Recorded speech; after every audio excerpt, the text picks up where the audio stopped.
Hello everyone. Today I am going to start chapter 2 which is microorganism friend and foil. Okay, तो आज हम chapter 2 start करने जा रहे हैं एनसीईआरटी के बुक से, राइट। साइंस का क्लास 8 के चैप्टर 2 है माइक्रो ऑर्गेनिज्म, है ना। उसके बारे में हम आज इस चैप्टर में डिस्कस करने वाले हैं, राइट। माइक्रो ऑर्गेनिज्म के बारे में आपने प्रीवियस क्लासेस में भी पढ़ा होगा, आई मीन क्लास 6 में या क्लास 7 में थोड़ा बहुत आपने उस क्लास में भी कुछ ना कुछ पढ़ा होगा, राइट। तो पहले हम समझते हैं कि माइक्रो ऑर्गेनिज्म होता क्या है। माइक्रो ऑर्गेनिज्म एक ऐसा ऑर्गेनिज्म होता है ना, तो जिसको हम अपनी नग्न आंखों से, मतलब कि अनएडेड आई, जिसमें मतलब अपनी नग्न आंखों से, अपनी आंखों से हम नहीं देख सकते, ये इतने ज्यादा छोटा होता है। माइक्रो का मतलब होता है बहुत छोटा, टीनी पार्टिकल, वेरी स्मॉल, है ना। हिंदी में इसको सूक्ष्म जीव भी कहते हैं। तो हिंदी से अगर पता लगे माइक्रो ऑर्गेनिज्म को कहते हैं सूक्ष्म जीव, तो सूक्ष्म का मतलब होता है बहुत ज्यादा छोटा, और जीव का मतलब जीव, मतलब जो बहुत ज्यादा छोटा जीव हो, राइट। तो माइक्रो ऑर्गेनिज्म इतना छोटा होता है कि हम अपने आंखों से इसको नहीं देख सकते हैं। तो इसको देखने के लिए हमें किसकी जरूरत होती है? माइक्रोस्कोप की जरूरत पड़ती है, राइट। माइक्रोस्कोप एक ऐसा इंस्ट्रूमेंट होता है जिसकी मदद से हम माइक्रो ऑर्गेनिज्म को देखते हैं, राइट। माइक्रोस्कोप में मैग्नीफाइंग ग्लास लगा होता है जिसकी मदद से हम माइक्रो ऑर्गेनिज्म को देखते हैं। मैग्नीफाइंग ग्लास का काम होता है कि कोई भी अगर छोटी चीज है तो उसको बड़ा करके दिखाता है, राइट, है ना। तो उससे हम क्या करते हैं, माइक्रो ऑर्गेनिज्म को हम देख सकते हैं। अब हमें समझना यह है कि माइक्रो ऑर्गेनिज्म होता कहाँ पे है ना। तो माइक्रो ऑर्गेनिज्म हमारे चारों तरफ है। जैसे कि हमारे चारों तरफ क्या है, एयर है, मतलब हवा है ना, वाटर है और सॉइल है। ये तीन चीजें जो हमारे आसपास है, ये सबसे ज्यादा इंपॉर्टेंट, सबसे ज्यादा है।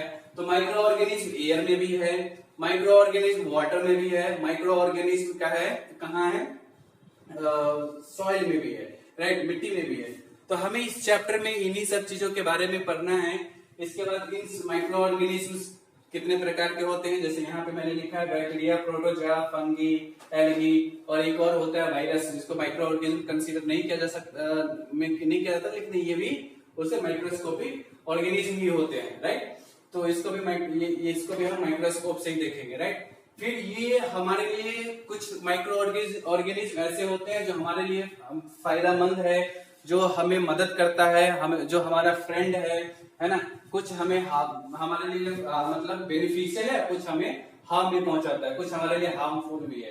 तो कौन सा माइक्रो ऑर्गेनिज्म हमारे लिए बेनिफिशियल है, कौन सा माइक्रो ऑर्गेनिज्म ऐसा है जो हमें हार्मफुल है हमारे लिए? जैसे बैक्टीरिया हो गया, जैसे मैं अगर बात करूं लैक्टोबैसिलस, है ना, जिससे क्या लैक्टोबैसिलस क्या करता है, दही से दूध बनाने में काम आता है, राइट। लैक्टोबैसिलस एक प्रकार की बैक्टीरिया है जो हमें दही से दूध बनाने में काम आता है। उसी तरीके से हम देखेंगे अल्कोहल बनाने में कुछ माइक्रो ऑर्गेनिज्म काम आते हैं, उसके बारे में हम पढ़ेंगे। आपने एक चीज नोटिस किया होगा कि गर्मी के दिनों में अगर सुबह में अगर 10 बजे के आसपास अगर दाल बनाई है या सब्जी बनाया है आपने, तो अगर उसको अगर आप घर में रख देते हैं, अगर उसको आप फ्रिज में न रखें, है ना, फ्रिज में न रखे, रूम में रख देते हैं, फ्रिज के बाहर रखते हैं, तो जब वो शाम हो जाता है तो आप देखते हैं कि उसमें से एक अजीब सी बदबू आने लगती है। मतलब क्या, दाल खराब हो जाती है, राइट, या सब्जी खराब हो जाता है, खाना क्या होता है हमारा, बर्बाद हो जाता है। तो आप स्मेल करते हैं कि इसमें से बदबू आ रही है, तो आप कहते हैं कि नहीं ये खराब हो गया। मतलब एक्चुअली ऐसा क्या हो जाता है, किसकी वजह से खराब होता है? वो माइक्रो ऑर्गेनिज्म की वजह से ही खराब होता है, राइट। तो हम इस चैप्टर में उन सब चीजों के बारे में पढ़ने वाले हैं कि हमें अपने भोजन को कैसे प्रोटेक्ट करना है माइक्रो ऑर्गेनिज्म से, है ना। किस किस प्रकार के माइक्रो ऑर्गेनिज्म है उनसे हमें प्रोटेक्ट करना है, कौन कौन से मेथड यूज करेंगे उसके बारे में भी हम पढ़ेंगे, फूड प्रिजर्वेशन के बारे में।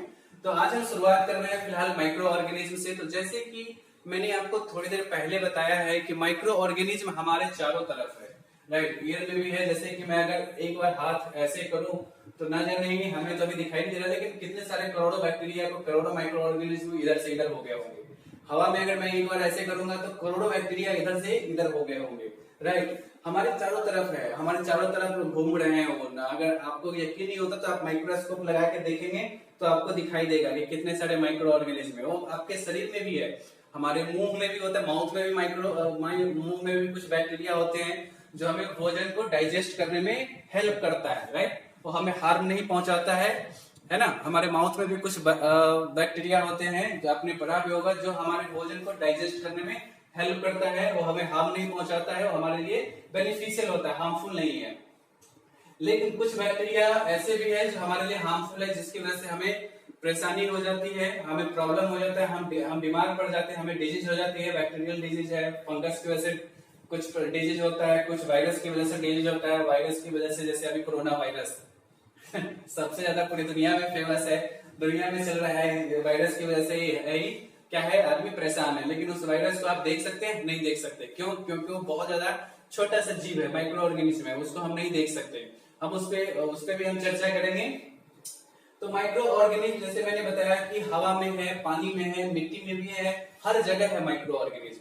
अगर आपको चेक करना है तो आप जैसे आप मैग्नीफाइंग ग्लास या माइक्रोस्कोप लेके हवा में अगर देखेंगे तो आपको दिखाई देगा कि बहुत सारे माइक्रो ऑर्गेनिज्म जो है वो रिवॉल्व हो रहे हैं, वो हमारे आसपास घूम रहे हैं, है ना, स्विम कर हमारे आसपास वो एयर में है, प्रेजेंट है, तो आपको दिखाई देंगे। अगर आप अपने हाथ को आप कितना भी बढ़िया साबुन से हाथ धुल के आइए अच्छे से, और फिर अगर आप मैग्नीफाइंग ग्लास लगा के देखेंगे तो आपको नजर आएगा, माइक्रोस्कोप से देखेंगे तो आपको नजर आएगा कि जितने भी है ना हाथ, उसमें भी इतने बड़े बड़े माइक्रो ऑर्गेनिज्म घूम रहे हैं, है ना। अगर आपने अगर एक बार मैग्नीफाइंग ग्लास से देख लिया तो खाना खाना बंद कर देंगे, ठीक है। आपको नजर आएगा कि मेरे हाथ में कितने सारे कीड़े मकोड़े हैं, राइट। इसी प्रकार से वाटर में भी होता है, राइट। अगर आप कोई तालाब या पॉन्ड है ना, उसका पानी लेकर के आप क्या करिए कि पानी ले आइए और मैग्नीफाइंग मतलब कि पानी लेके एक बीकर में भरिए, ग्लास के बीकर में, और फिर उसको मैग्नीफाइंग ग्लास से देखिएगा तो उसमें भी आपको क्या दिखाई देगा, उसमें भी आपको माइक्रो ऑर्गेनिज्म दिखाई देंगे, बहुत सारे माइक्रो ऑर्गेनिज्म दिखाई देते हैं। उसी प्रकार से सॉइल मतलब कि मिट्टी, ठीक है। कुछ ऐसी मिट्टी ले आइए जहां पे नमी हो, है ना, मॉइस्ट सॉइल ले आइए, जिस सॉइल में नमी हो, है ना, वो वाली सॉइल लेके आइए आप, और उसको क्या करिए एक बीकर में रख दीजिए, ग्लास वाले बीकर में, ग्लास के बीकर में रखिए, और उसमें क्या करिए वाटर डाल दीजिए आप। जब आप उसमें वाटर डाल देंगे तो क्या होगा, सॉइल धीरे धीरे नीचे बैठ जाएगा, जो फिर ऊपर का वाटर होगा उसको आप मैग्नीफाइंग ग्लास से देखेंगे तो उसमें भी आपको माइक्रो ऑर्गेनिज्म नजर आएगा। तो माइक्रो ऑर्गेनिज्म हमारे चारों ओर है, हमारे चारों तरफ है। आपने एक चीज नोटिस भी किया होगा कि बरसात के दिनों में, जैसे अभी रेनी सीजन है, रेनी सीजन में जो आप ब्रेड मार्केट से खरीद के लाते हैं, ब्रेड बटर खाने वाली जो ब्रेड होती है, वो अगर लाते हैं तो जो कोई अगर मॉइस्ट ब्रेड है ना, मतलब कि मॉइस्ट ब्रेड का नरम ब्रेड है ना, जिसमें थोड़ा सा नमी है ना, नरम ब्रेड है, सॉफ्ट ब्रेड है, उसको अगर आप कुछ देर तक छोड़ देंगे तो उसमें देखेंगे कि एक व्हाइट और ग्रे कलर का, ग्रे व्हाइटिश कलर का क्या होता है, उसपे एक स्ट्रक्चर बन जाता है। अगर आप माइक्रोस्कोप से देखेंगे तो आपको दिखाई देगा कि एक तरीके का सर्कुलर या एक ब्लैक टाइप का स्ट्रक्चर बन गया है, राइट। तो मतलब क्या, ब्रेड स्पॉइल हो गया है, खराब हो जाता है, वो किसकी वजह से होता है, फंगी की वजह से होता है, ठीक है। तो मतलब कि माइक्रो ऑर्गेनिज्म हमारे चारों ओर रिवॉल्व करते हैं, है ना, हमारे हर तरह प्रेजेंट है, जहां तहां हर जगह, हमारे शरीर पे भी न जाने, एयर में है तो हमारे शरीर पे भी होगा, है ना। इसीलिए कहा जाता है कि खाना खाने जाने से पहले आपको अच्छे तरीके से साबुन से हाथ धुलना चाहिए, राइट, क्योंकि उसमें कुछ माइक्रो ऑर्गेनिज्म ऐसे होते हैं जो हमें खाने के साथ साथ अगर हमारे शरीर में चले जाएंगे तो हमें नुकसान पहुंचा सकता है और हम बीमार भी पड़ सकते हैं, राइट। उसी तरीके से पीने वाले पानी कहता है कि शुद्ध वाटर, प्योर वाटर पीना चाहिए, है ना, क्योंकि प्योर वाटर पिएंगे तो आप हेल्दी रहेंगे। बरसात के दिनों में आप देख लीजिए माइक्रो ऑर्गेनिज्म, है ना, गर्मी के दिनों में आप देखना लोगों को ज्यादा मतलब लूज मोशन ज्यादा होता है, डायरिया की प्रॉब्लम ज्यादा होती है, वो भी माइक्रो ऑर्गेनिज्म की वजह से होती है ना। इन सब की वजह से, चाहे बैक्टीरिया की वजह से, प्रोटोजोआ, फंगी और एल्गी, है ना, और वायरस, इन सब की वजह से कौन कौन सी बीमारी होती है उसके बारे में हम डिटेल में स्टडी करने वाले हैं इस चैप्टर में। तो मैंने अभी बताया माइक्रो ऑर्गेनिज्म एक ऐसा ऑर्गेनिज्म जिसको हम अपनी खुली आंखों से नहीं देख सकते हैं, है ना, अनएडेड आई से हम उसको नहीं देख सकते हैं। उस ऑर्गेनिज्म को क्या कहते हैं, माइक्रो ऑर्गेनिज्म कहते हैं, राइट। अभी मैंने बताया माइक्रो ऑर्गेनिज्म हमारे चारों तरफ है, एयर में भी है, वाटर में भी है, सॉइल में भी है ना, हम इन तीनों चीजों से घिरे हुए हैं, तो मतलब कि हर जगह है micro organism, right. Micro organism को 4 पार्ट में हम डिवाइड करते हैं। पहला बैक्टीरिया, है ना, फिर नेक्स्ट है प्रोटोजोआ, थर्ड है फंगी, फोर्थ है क्या, एल्गी, राइट। और एक और माइक्रो ऑर्गेनिज्म होता है जो इसमें मतलब इसको माइक्रो ऑर्गेनिज्म में कंसीडर नहीं करते हैं, लेकिन ये भी मतलब माइक्रोस्कोपिक ऑर्गेनिज्म ही होता है, वायरस। इसको माइक्रो ऑर्गेनिज्म में इसलिए कंसीडर नहीं करते क्योंकि इसको रिप्रोड्यूस करने के लिए होस्ट सेल चाहिए। होस्ट सेल मतलब कि ये किसी लिविंग सेल के बॉडी के अंदर जाकर के क्या करेगा, ये रिप्रोड्यूस करेगा। वैसे रहेगा तो ये जिंदा नहीं रह सकता। इसको लिविंग सेल चाहिए, होस्ट बॉडी चाहिए, होस्ट ऑर्गेनिज्म चाहिए, राइट, जैसे कि पैरासाइट टाइप का, है ना, इसको चाहिए तो ही जाके क्या करेगा, ये जिंदा रहेगा। वायरस जैसे अभी आप देख लीजिए कोरोना वायरस, है ना, कोरोना एक प्रकार का वायरस है जिसकी वजह से एक तरीके का डिजीज है। कोरोना वायरस कहाँ पे है, किसको किससे संक्रमण हो जा रहा है, कौन पॉजिटिव हो जा रहा है वो दिखाई नहीं देता। अगर लोगों को दिखाई देगा तो दूर ही रहेगा, लेकिन ऐसा तो नहीं है, दिखाई नहीं देता क्योंकि बहुत ज्यादा माइक्रोस्कोपिक है ऑर्गेनिज्म है वो, राइट। लेकिन उसकी वजह से परेशानी तो हो रही है लोगों को, है ना, उसकी वजह से परेशानी हो रही है। और वायरस सबसे खतरनाक जो डिजीज होता है वो वायरस की वजह से ही होता है। जानलेवा डिजीज, सबसे खतरनाक डिजीज उसी से होते हैं। जैसे कि वायरस से होने वाले डिजीज है पोलियो, है ना, उस तरीके के बहुत सारे हैं, चिकन पॉक्स, ये सब क्या है, वायरस की वजह से होने वाले डिजीज है, राइट। तो हम इसके बारे में कफ जो होता है कॉमन, मतलब सर्दी जुकाम जिसको कोल्ड कहते हैं ना, कोल्ड और कफ, है ना, ये सब सर्दी जुकाम कॉमन कोल्ड जो होता है, कफ, वो भी वायरस की वजह से होता है। इसीलिए कहते हैं कि अगर आपको अगर सर्दी जुकाम है, कुछ भी है, तो जब आपको छींक आए तो उस समय आपको क्या करना चाहिए, मुंह पे भीगा हुआ रुमाल, सूखा रुमाल नहीं, हल्का सा भीगा हुआ रुमाल यूज करना चाहिए, राइट, उसे मुंह को आपको ढकना चाहिए। उससे ये होगा कि आपके मतलब जब आप छींक करेंगे तो जो भी वायरस निकलेगा वो क्या होगा, भीगा हुआ रुमाल होगा तो उसमें चिपक जाएगा और दूसरे को उससे इन्फेक्शन नहीं लगेगा, है ना।